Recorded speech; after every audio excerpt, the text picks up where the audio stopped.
ഈ പറയുന്ന നമ്മൾ ഏതോ കേസ് കൊടുക്കുമെന്നൊക്കെ ഇ പി ജയരാജൻ ആവർത്തിച്ച് പറയുന്നുണ്ട്. 24 ഇപ്പോൾ നേരത്തെ എന്താണ് നമ്മുടെ തൃശ്ശൂർ റിപ്പോർട്ടർക്കെതിരെയൊക്കെ വളരെ വ്യക്തിപരമായി അങ്ങേയറ്റം അധിക്ഷേപാർഹമായ എവിടുന്നോ ഇരുന്ന് പണം വാങ്ങി റിപ്പോർട്ട് ചെയ്തെന്നൊക്കെ നേരിട്ട് കണ്ട പോലെ ഒരു വാർത്താ സമ്മേളനത്തിൽ ഇ പി ജയരാജൻ പറഞ്ഞത് ഓർക്കുന്നു.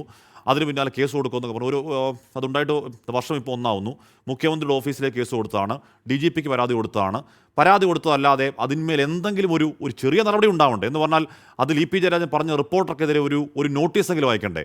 അവിടെ തന്നെ അന്വേഷിക്കുന്നു. ഈ പറഞ്ഞ പണം കൊടുത്ത് എന്തെങ്കിലും തെളിവുണ്ടോ? ഒരു തെളിവുമില്ല.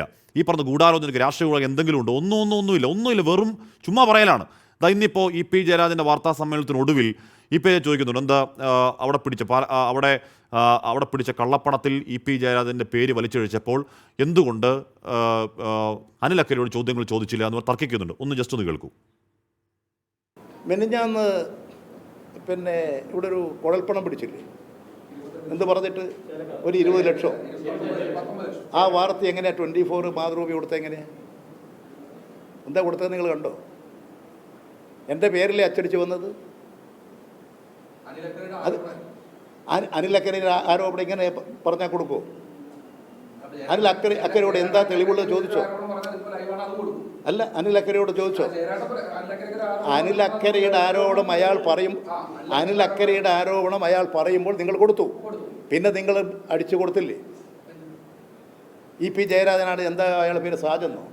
അതിലെ ചോദ്യം അതിൽ ഇ പി ജയരാജൻ $1 മില്യൺ ചോദ്യം അനിൽ അക്കരയോട് തെളിവുണ്ടോ എന്ന് ചോദിച്ചോ എന്നുള്ളതാണ്. ഇ പി ജയരാജൻ്റെ ആ ചോദ്യം എടുത്തു വെച്ച് എന്താണ് സൈബർ മേഖലകളിലൊക്കെ 24 മാപ്രേ ധൈര്യം ഉണ്ടോടാ നിനക്ക് തെളിവുണ്ടോ എന്ന് ചോദിക്കാൻ. ഈ പറയുന്ന പ്രസ്തുത വാർത്താ സമ്മേളനത്തിൽ, അനിൽ അക്കരയുടെ വാർത്താ സമ്മേളനത്തിൽ താങ്കൾ ഈ പറയുന്നതിന് തെളിവ് എവിടെയാണ് എന്ന് ചോദിച്ച ഏക മാധ്യമപ്രവർത്തകൻ 24-ൻ്റെ സൂരജ് സജി മാത്രമാണ്. മറ്റൊരു മാധ്യമപ്രവർത്തകനോട് ആ ചോദ്യം ചോദിച്ചില്ല. അതുകൊണ്ട് ഇ പി ജയരാജനും ഈ പറയുന്ന വേട്ടക്കിറങ്ങിയിരിക്കുന്ന കടന്നുകളും അറിയാൻ അവിടെ ചോദ്യം ചോദിച്ച ഏക മാധ്യമപ്രവർത്തകൻ 24-ൻ്റെ സൂരജ് സജി മാത്രമാണ്. അതുകൊണ്ട് ചോദ്യം നിങ്ങളിനി എന്തൊക്കെ ഗൂഢാലോചനയെന്നോ എന്തൊക്കെ മാപ്രയെന്നോ എന്തൊക്കെ വിളിച്ചാലും രാഷ്ട്രീയ ഭേദമന്യേ ചോദ്യങ്ങൾ ചോദിച്ചുകൊണ്ടിരിക്കും. അതിന് ഈ പറയുന്ന ആരോപണങ്ങളൊന്നും അത് നിർത്താൻ മതിയാവില്ല.